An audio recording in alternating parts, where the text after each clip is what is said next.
Okay, what would happen if someone in your family got really, really sick and needed a new kidney? Do you know what would happen or where they would get the kidney from?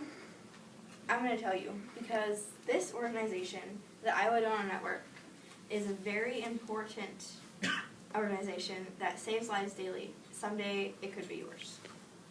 The Iowa Donor Network is a non-for-profit organization and is the only one of its kind in the state of Iowa.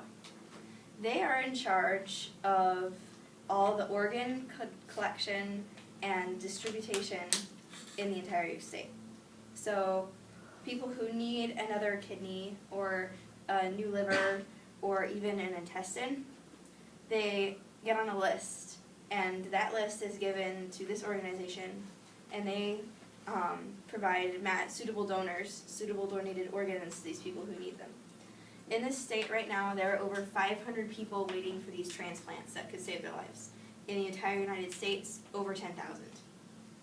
Luckily for us, Iowa has millions of people signed up to be donors.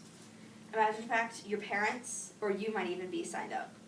Now, this is their office in North Liberty. This is the branch closest to us. They also have a branch in Des Moines. My dad works at this one. Now, my dad didn't get into this by accident. Right before I was born, he got a really bad case of the shingles, and it got into his optic nerve and destroyed his cornea. So he got put on a list for an eye transplant, a cornea transplant. He actually received that transplant and can now see again, because he was blind out of one eye for a while because of this disease. Several years later, he needed a new job and was looking around, and a friend of the family who works at this place said, hey, we're looking for another harvester, which would be the person who goes and actually gets the organs from the donors. There are two types of donors. There are live, living donors, people who give a kidney. They're still alive when they donate. And there are residual donors who have passed on when they donate. He was in charge of collecting from the residual donors. Mostly heart valves is what he was in charge of. He no longer does this, I promise. He has moved on to filing paperwork and finding coordinating donors and donated organs. So he has his own office and everything is really fancy. But no, when I know a little bit about the company and the connection that I have, I'm going to talk about the exciting part, the actual collection of organs. These are some of the tools that are used. I actually have some of these to show you in a bit. They haven't been used. There's a special room in every hospital. It's very sanitary, where if you choose to be a donor or if your family has opted for you to be a donor, they put your body, and then these people come in. They have an entire fleet of vehicles and planes that they can use to get places, because if you don't get there within 6 hours of death, the organs are not safe for use. So what they do is when a donor dies, as soon as the hospital knows, they send out a page to the Iowa Donor Network, who then calls up the team on duty for that day. It says, hey, you're going here, you'll be taking this van or this plane or whatever. And they go. Any time of day. My dad, when he was still doing this, if he got a call at 1 o'clock in the morning, he had to get up and go. He had to get dressed and go. In order for the procedure to take place, there are certain measures that have to be taken.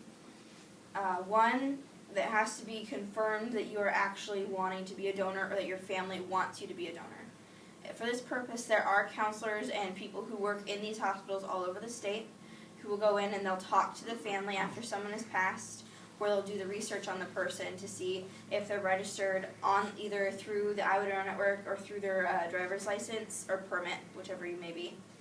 And then once they know, the team comes in and the hospital preps the body in the room, while the people who are going to be performing the operation go into a sanitary locker room and they put on scrubs, protective booties, hairnets, face masks, and gloves, like this. They have to have all this on in order for the operation to take place and still be legal. Once they go in, the operation begins, and they start with the sternum. They start here. They're making the incision here. And from there, they go on. I'm not going to go into all that, but that's where they start, and they have, there are many things they actually harvest from these people. You can give eyes, you can give skin, you can give intestines, you can give kidneys, you can give liver, as well as heart valves and lungs and a few other things that the state doesn't provide right now because of lack of proper equipment and technology in the state right now. These are, well, now you know about the operation.